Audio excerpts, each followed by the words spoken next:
So I first became interested in clinical psychology actually in college. Uh, my friends had pointed out to me that I was always interested in how people reacted to certain situations. I used to be a practical joker, which meant I would set up these strange situations just to see how people would react. Some of my friends thought they were funny, some didn't, but the common thread was that I was interested in how people behaved and reacted. In those days, the tenor of the times was psychoanalysis, and as an undergraduate, I began reading about the psychoanalytic study of literary figures, because I was also very interested in literature. This is back in the 1960s now, and almost became an English major, a literature major, rather than psychology at Notre Dame, where I went to college. But I did read the psychoanalytic analyses. I found it really very interesting, if a bit obtuse. But it became clear to me probably freshman year in college that I would like to become a psychologist, not knowing much about it. There were certainly no health professionals in my family. I didn't know any psychologists at the time except professors who taught some of the courses, but nevertheless, I persevered. Fortunately for me, one of those serendipitous events in life occurred during my junior year in college. Notre Dame at the time did not have a strong psychology major, and they developed one soon after that. So I could not get a good laboratory course in experimental psychology, which I knew I needed to get into graduate school. So coming from Boston, I perused the universities in Boston and found that Boston College was offering 6 credits of laboratory experimental psychology in 6 weeks, and I signed up for it. And again, in one of those fortuitous happenings in one's life, the professor was somebody named Joe Cautela, who went on to become one of the early presidents of ABCT.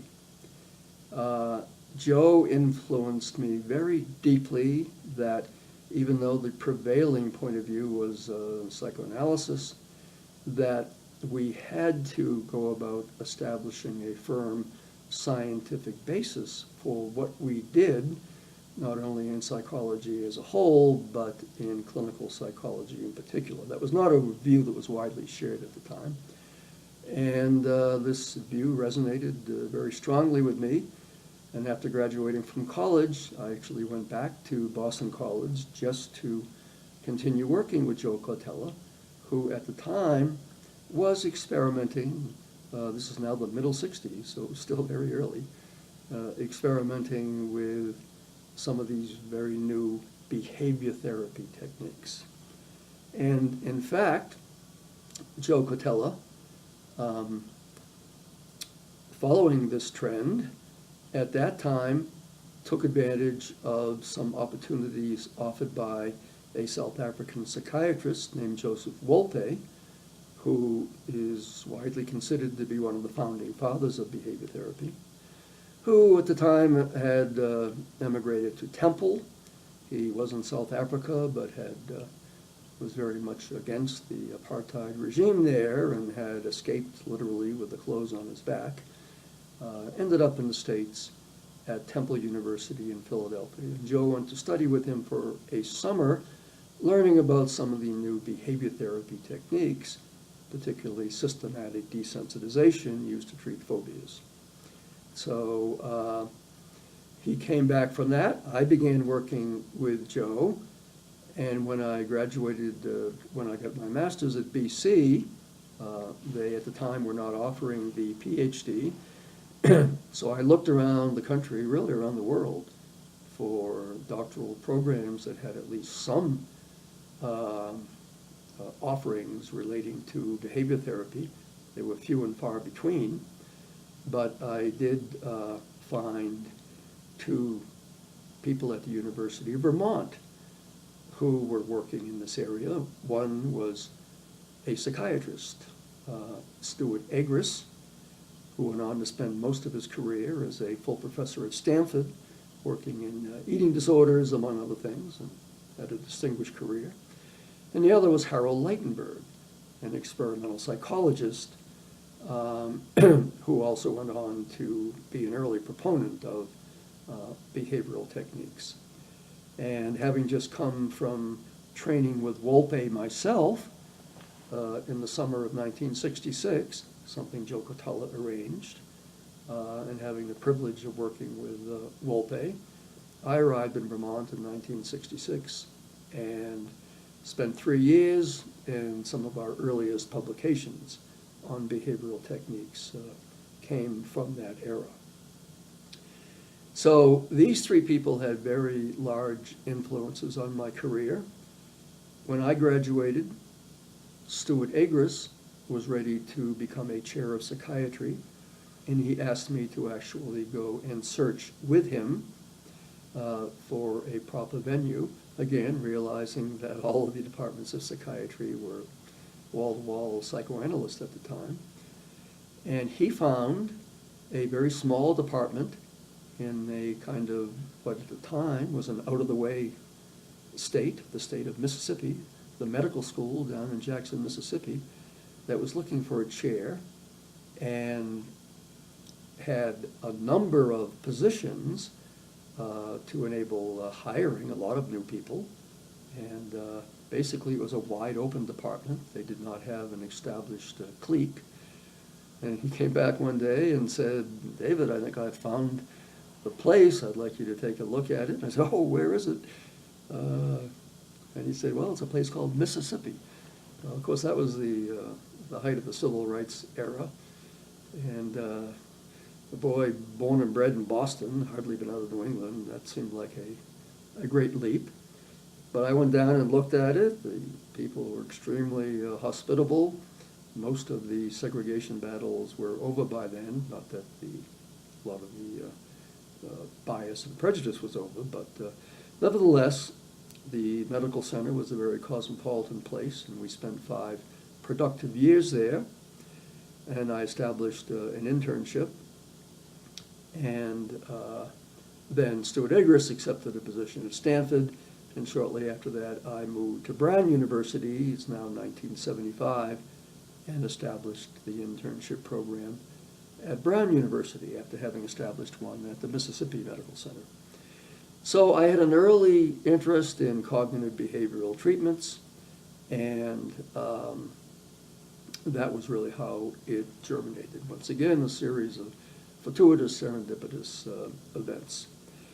My own contributions to the field, such as they are, grew out of that. There was an early interest in anxiety because we treated people with phobias and other anxiety disorders with systematic desensitization.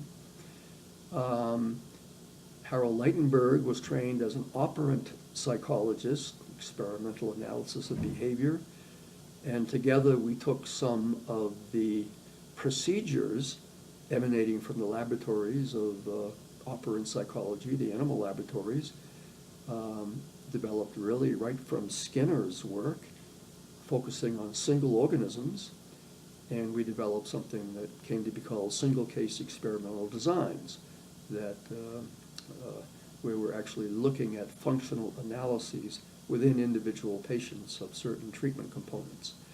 And so that was a contribution that actually had and continues to have something of an impact.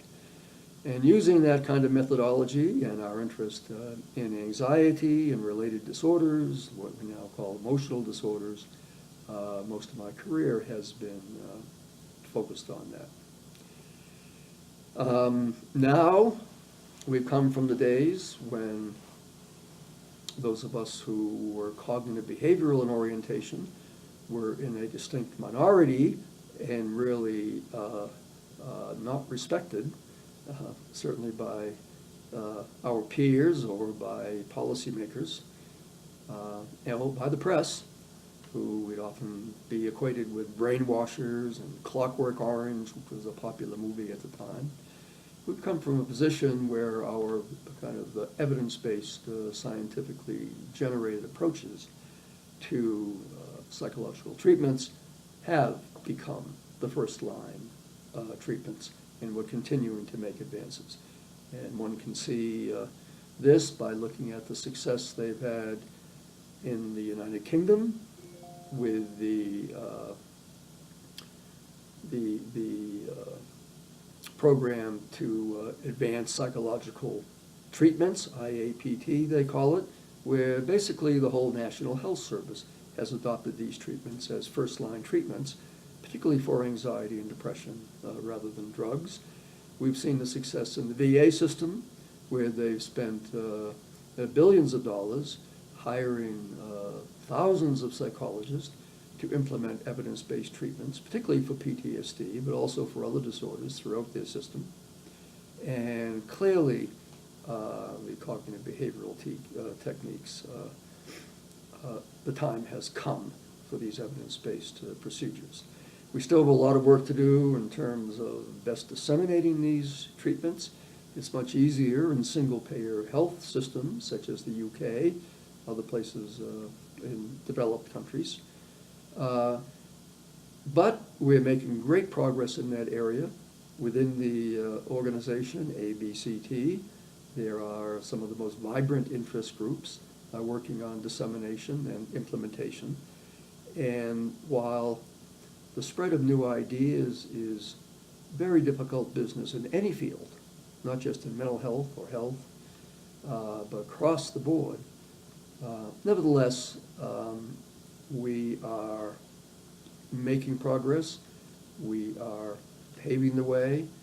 We are overcoming the various obstacles, and we have a lot more work to do, but I think the dissemination issue is going along about as well as we could expect, and we look for more progress. We still have many challenges facing our clinical science. For example, we still can't agree on what's the most appropriate strategy or method for classifying disorders. We still use the categorical approaches when most people think we should be using dimensional approaches. The debates rage on if we're going to use dimensional approaches, which ones, and how will they be structured. These are enormous challenges. We still know that our treatments are not as effective as they might be, even though we have reached a certainly very demonstrable level of effectiveness. But we have a long way to go. Maybe 60% of our patients, using a rough average, have a substantial gain, meaning 40% maybe do not have a substantial gain or benefit nearly as much as they would hope. We have to discover new procedures. We have to discover how to be more efficient and effective with our existing procedures. And one of the ways we'll do that is by continuing to continue to really fund and carry out important research into the nature of psychopathology. And every time we learn more about the nature of psychopathology, then we're better able to target our treatments. So most recently, what we're doing, of course, is moving to more dimensional approaches. This is in our own lab, and there are many people around the world that are sort of working with us, and developing what we call transdiagnostic therapeutic elements. So these are elements that don't depend on developing a protocol for a specific disorder, let's say panic disorder or an eating disorder, but rather what are the principles that might be applicable across a wide range or class of disorders, such as emotional disorders. And so we have just finished a clinical trial where we have isolated 5 core principles, transdiagnostic therapeutic elements that seem to be effective across a broad range of the old neurotic spectrum for anxiety disorders, unipolar depressive disorders, eating disorders, somatoform disorders, dissociative disorders, with the most evidence for right now for anxiety disorders. And we think that's just the beginning. These elements involve developing a more mindful awareness of emotional experience, changing the way we appraise our intense emotional experience by using some traditional cognitive therapy techniques, looking at all the ways that people with all of these emotional disorders avoid experiencing their own intense emotions, dealing with the somatic or physiological components that are often, of which patients are often not even aware, and then conducting what we call emotion exposures, teaching people how to better experience, tolerate, and accept their intense emotions. We find when we carry out these 5 principles that all people with these fundamental emotional disorders get better, no matter what the specific trigger or category, at least to an extent.